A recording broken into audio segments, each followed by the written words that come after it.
Coderri. A small group of people with shared interests or tastes, especially one that is exclusive of other people. A coterie of friends and advisors.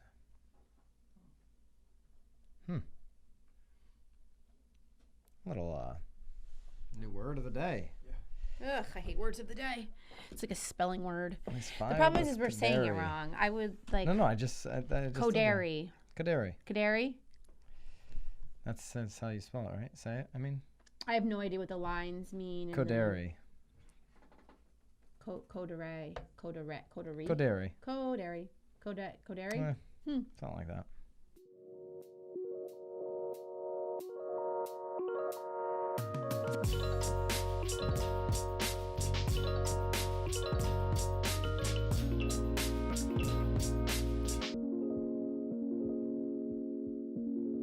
This is Byron Lazine and Nicole White, and you are tuned in to episode 42 of The Real Word. My apologies to everybody. Oh, well, I should be apologizing. Who was looking for the show last week, and there wasn't a new show. No show. We had to take a week off. That's okay, though. We were overwhelmed. Wow. No, that's stupid. I was away. I'm sorry. I'm out there saving babies. You didn't save any. Anything. All right, but we're back. I'm sure people didn't even realize school's back. There's like days off of school. My kids have Wednesday off this week. Like, I don't think that people That's a racket. The whole thing's a racket. But all right, but we're back. We've got here. some really interesting topics. Maybe it was good we took a week off because now we've got some. What I think is really juicy. There stuff really to wasn't talk that about. much content last week, so blame it on the content. We saved you. Blame it on Inman News, all right?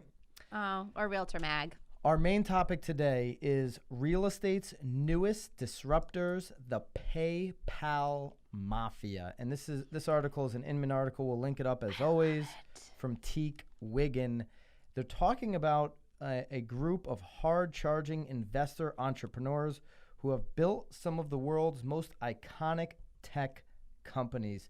And these guys not necessarily coming together. Sometimes they have, sometimes they haven't. And you can read the whole article. Mm-hmm. But in essence, I think that have launched this multi-pronged assault on the real estate industry. And really, they're talking about three companies. Yep. One of them we've talked about a lot, which is OpenDoor. And I'm assuming that they've named themselves the PayPal Mafia. It's actually not a company. It's more because I think that they all were part of PayPal, which is why they're the PayPal Mafia. They all had some type of tie. Right, to and then PayPal. Depending on where they all sort of took their money and did, because we're not going to go through all the players here, but they I love the name. They had. I want to be a mafia.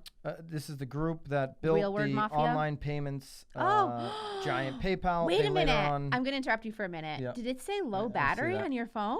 Yeah, I have 20% though, which is probably 18% more than you 55. have. Well, 55. it's still on yellow. So yes, PayPal in 1998, which was bought out in 2002 by eBay. And then these guys went on to LinkedIn, YouTube, Tesla, Yammer, LinkedIn, Yelp, Facebook, Yammer, and that could mean they invested money into these companies. It sounds like they invested. A whole bunch of different things, right? Anyway. So the three real estate companies that they've got their hands in are OpenDoor, Roofstock, and Bungalow.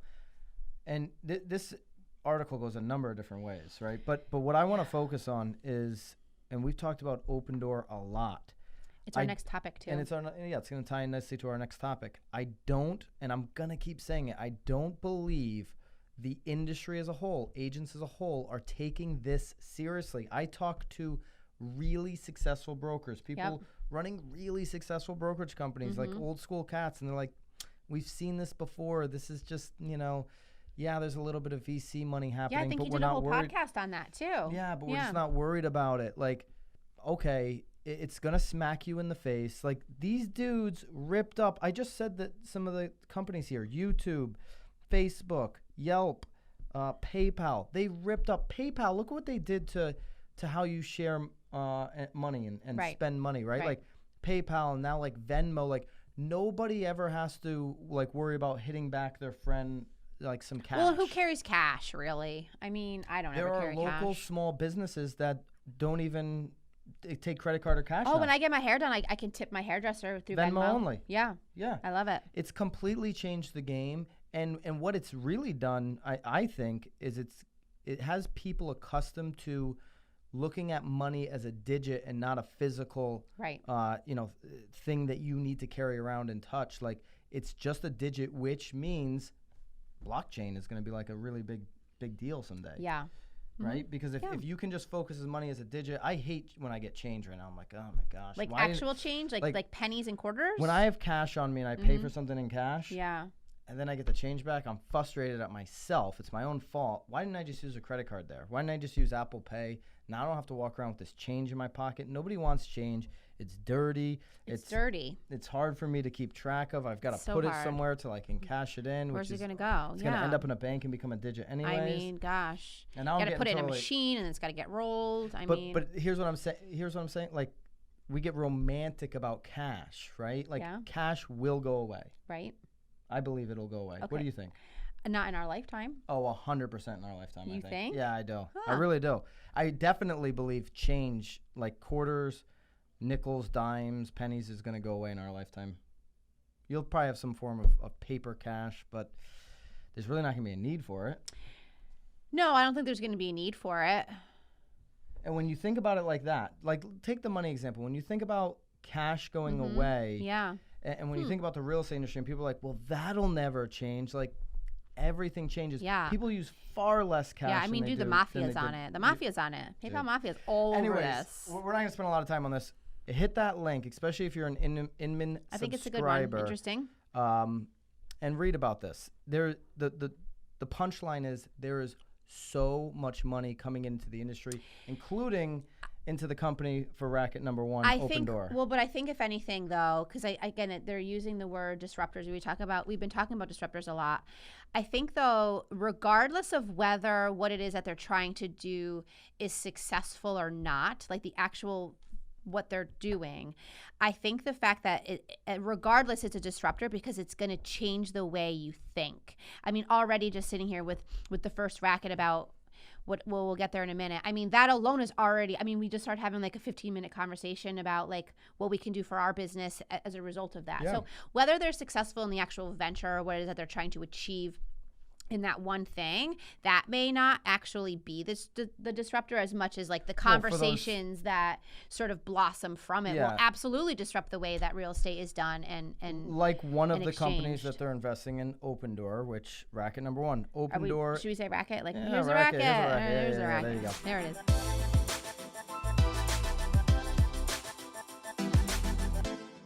OpenDoor is buying a discount brokerage. The well-funded, a lot of the funding coming from this PayPal Mafia, San Francisco startup is acquiring open listings for an undisclosed sum, giving it more real estate agents and a new tech platform. So that to me is super interesting because OpenDoor up to this point has been their foundation has been based on the fact that there are no real estate agents. They own these companies and they did have some salaried people working on the buy side only. Yeah. Interesting. Okay. Yeah. So maybe I just misunderstood them, but I feel like the basis of their company was just sort of coming and going and gaining access for anybody. Oh, you can gain access for any consumer. Yeah. But now that they're buying this company, Open Listings, it sounds like they're now employing how many employees? 50 real estate employees. Is that right?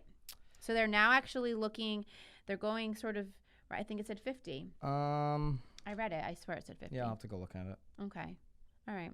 Well, I don't know if it's 50, but what I do know about Open Listings from this Inman article, they are a discount brokerage with a team of salaried in-house real estate agents and partner agents, 50.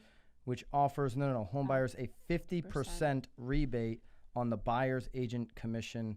So, it's at 50 employees. Like Purple Bricks, and it references it in this article. Purple Bricks offers buyers a rebate of $1,000 on the buy side. In this model, they're getting 50% rebate on the buyer's agent commission. So if that buyer's agent commission is $10,000, they're getting a $5,000 rebate. So OpenDoor is going to be really aggressive in the markets that Purple Bricks is in, saying, hey, your rebate's going to be bigger with us. Man, I know people are really And Tom said this on the podcast I did with Tom Toole. Like, people are like discounting discount brokerages to the sense that, like, we've seen this before. We haven't seen smart people like the PayPal Mafia buy or invest into a company like OpenDoor. We just have never seen that. I'm sorry. Right.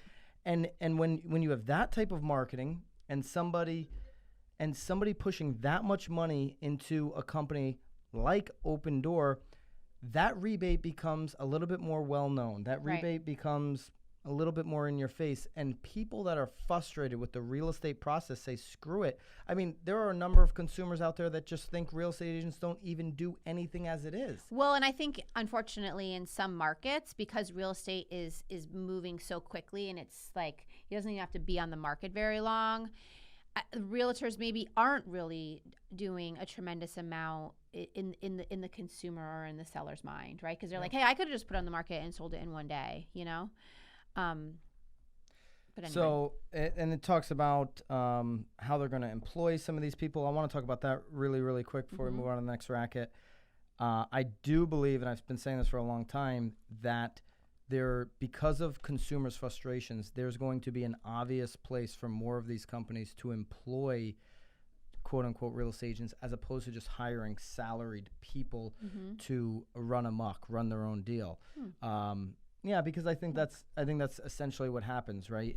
Is the consumer signs on with a quote-unquote real estate agent, and they think they're signing on with the big brand behind them, but they're really signing on with that one independent contractor, that one agent, which is why I always advise people in whatever marketplace you're in, if you are a consumer, to be interviewing the top teams that operate like a business and not these solo agents. Right.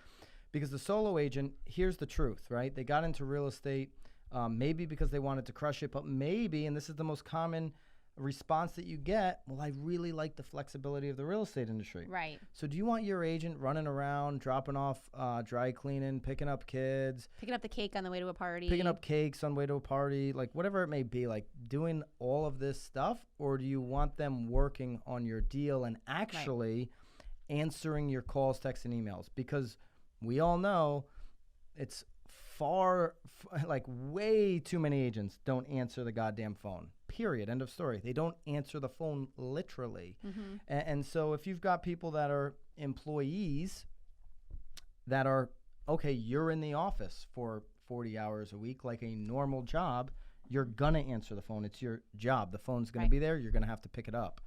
That, I think, is a real thing. And I think that we'll see how it plays out with OpenDoor. Yeah, I mean, because I think there's lots of employees, though, that are slackers. I mean, oh yeah, I'll admit, like, I was a slacker at 23 years old when I was an employee. I mean, you didn't even go to work when you were like 24 and an employee, right? I mean, 12 hours a day. Yeah, you actually were there participating for 12 hours. Yeah, actively 100%. participating. Wow. Like, I think it also I was there. It goes both ways, because I think, though, obviously, if you are self-employed and having, there's a lot more, you're a little bit hungrier. But I think it also takes a certain person to do that too. So yeah, self-motivating. But anyway, very interesting. Another M&A in this industry. They're going to continue certainly over the next couple of years while the market's good and the money's there. Yeah, I'm keeping my eye on OpenDoor very, very closely, because we still have to get to a city where there's an OpenDoor. Yeah, and actually in this article, and we'll link it up, it talks about all the different cities that OpenDoor is in or getting into this year. And you know what? Before we bounce out of that, Eric Wu, the OpenDoor CEO, this is his words: consumers should be able to shop, discover, visit, sell, and close all with one trusted brand. So the acquisition of open listings gets them closer to that goal. That's, I don't know. Way to Super go, interesting Woo. to me. Racket number 2, Zillow is now in the referral business. So for the first time ever, Zillow is literally cutting into the commission. Is this a racket? I think that it was only a matter of time. Unfortunately, I mean, why they haven't really done it sooner, maybe because they wanted to establish trust with agents or what have you. Are they able to do it everywhere, This is what they're doing. It's a pilot program launching in Florida, which is under the Premier Broker. So it's not even for Premier agents, it's for Premier Brokers. and it will give Zillow a cut of the commission. So basically, a But lot would of they agents. they would need to be licensed in that state then, because you wouldn't be able to get a referral unless. Here's how it works. Okay, go for it. So a lot of agents and brokers have complained that the leads I get from Zillow are crap when really they're just bad at follow-up. But that's the complaint. And so now Zillow's saying, okay, we're going to give you the leads and you're going to give us a referral fee on those. So to your point, they're piloting this in Florida. I would be under the assumption that Zillow is a licensed agent or broker. Well, because they just became a broker in Arizona, and that's why I'm surprised that they didn't start over there, because that was such a huge topic not long ago. That like, why are they doing that?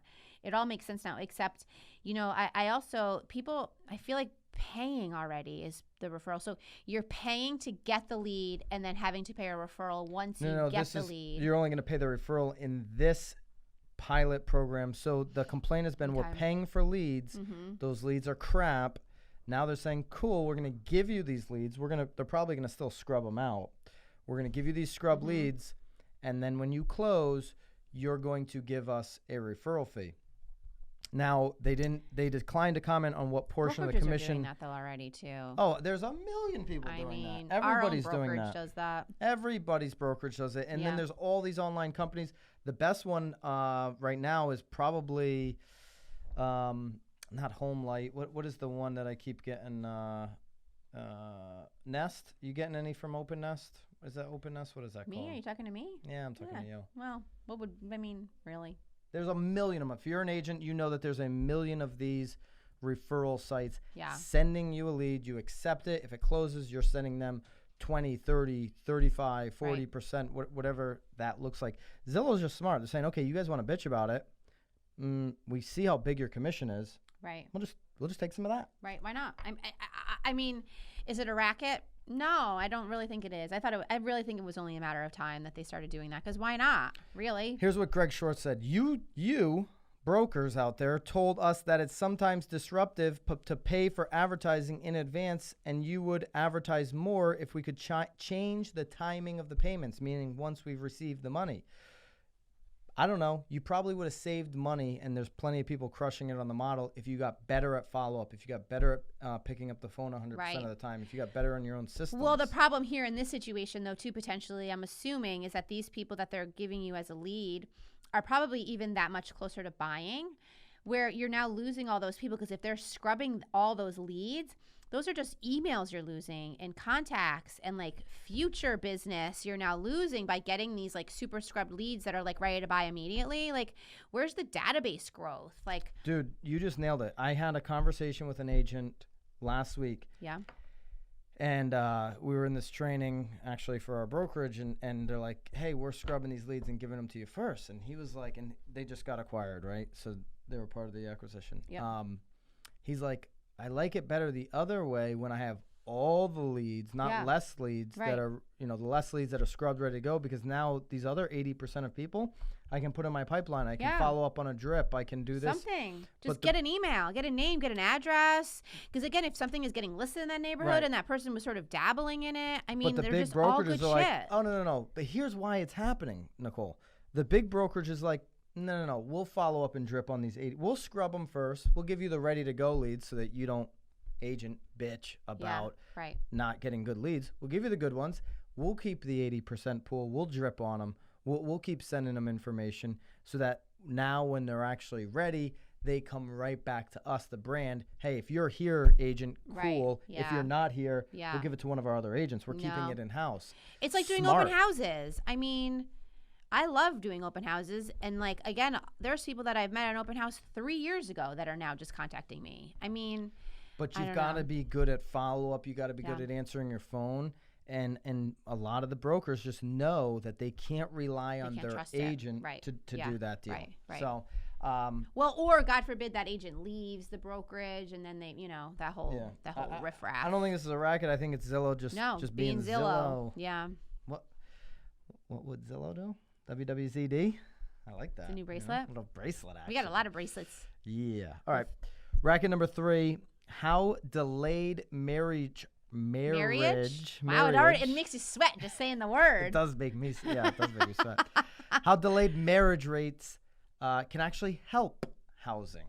Love it. So in this article, Toll Brothers is actually talking about the fact that, at the beginning of the article, they were mentioning how some were concerned that people were getting married later in life. But Toll Brothers is like, these people are now waiting longer. They have larger wealth because they're marrying later. I think it's, and I don't even know that it was mentioned, but in my mind too, I was thinking, it almost gives you a bigger buyer pool to the first-time buyer too, because I'm individually purchasing an apartment or a condo or a home, where like you would have been purchasing potentially something on your own as well, right? So then it's almost like doubling buyers, because like I'm not buying it with you, I'm buying on my own because I'm not married to you, you know? Before the marriage, you're saying? Yeah, like I would buy a house. I mean, not everybody waits to get married to buy a house. I bought a house before I got married. Here's where I'll say. Then I meet you and like, hey, you want to come to my home or your home? Because you own a home and I own a home, and now we're going to buy one together. But anyway, it's talking about more wealth. You have more wealth if you marry. But we're really talking what's really interesting. I don't think it helps housing. I think. Well, it's 2 years. Look at the average people getting married was 27, and now it's 29 and a half. It's only not a racket if this happens. If people start spending less money on their wedding and buy the house first. Right. Okay? Because then if you buy the house first, here's what I know is going to happen. You're not going to have money for a big grand wedding. Right. If you do unless dad is buying it for you. Right. Well, yeah. But I'd still rather take that money. I'd still rather take the 80G or something that some of these weddings cost, and like I'll just give it to me. Well, my point is, outside of daddy paying for the wedding. Yes. If you, as the couple, are paying for the wedding yourselves, and you go and you say, okay, I'm going to wait till this number here, 29 and a half to get married. Okay, we get married at 29 and a half, but we blow $100,000 cash on the wedding, unless we're just crushing it. We're like medical sales. We're doing something crazy. Well, when we're 31, because I know for fact, after 2 years of being married, somebody in the relationship 90% of the time and say, oh my gosh, honey, it's time that we have our own house. Do you know that? We really need our own place with our own garage. I really need a garage. Is that how they say it? They say it like that? I need a white picket fence. They Absolutely. talk like that? They talk like exactly that's how they talk? Exactly how they talk. This is exactly what I need now that I'm married, because I need to keep up the Joneses, because this is what everybody else is doing. Well, that's the next thing to do. It's like having kids. Like, it's just the next thing to do. To me, this is a racket unless they're going to buy before they get married, because you'll go away to a little island. You'll just do the honeymoon and the wedding all in one. I want to go to an island. Yeah, well, Toll Brothers seems to think that it's a benefit for housing. Yeah, that's called spin, Toll Brothers. Well, potentially, but I think though also you're seeing it. You know, I think a lot of things, even just with people staying home longer too, you're seeing a lot more people sort of buying a move up home instead of like an entry level. And Toll Brothers does move up homes. It's probably better for Toll Brothers housing, because they're selling a new construction product. Move up. They're buying a move up home. So it doesn't help housing or the market overall, because it's helping Toll Brothers. Because that should be the article. Delayed marriage benefits Toll Brothers. If they got married earlier and they bought the single startup home, the condo, and then bought the Toll Brothers house, what you're seeing is you're seeing a purchase on the condo, then you're seeing a sale on the condo, then you're seeing the purchase on the Toll Brothers. Or they're skipping the condo and they're going right to Toll Brothers. I think it hurts housing. You need turnover. You need more home ownership for it to actually help housing. We need people to buy the entry level for the people that own the entry level to move up. Right. So it slows it down. Renting. It slows it all. The whole process gets slowed down. Yeah. And the home ownership rates, as interest rates were the lowest of all time, remember, actually went down. So less people are buying homes. That is not a racket. No, that's unfortunately not a racket. We want to let you guys know that you can send in any of your topics. If you got an interesting article, you can send that in, DM, put it in the comments. We'll look at those comments and then we'll talk about that. And also, if you haven't subscribed to this show yet, subscribe. You need to subscribe on the YouTube. Red button. Hit the red button. Yeah, hit the red button. I feel like my daughter has the script down. Like, subscribe. Like, what's the whole, Like or subscribe or dislike. I'm a fan of throwing out a dislike. I love dislikes. Yeah, throw out some dislikes, if you will. But not about me, about him. Yeah, well, he can't really. Whatever. All right. Yeah. We'll see you guys next week. Take care.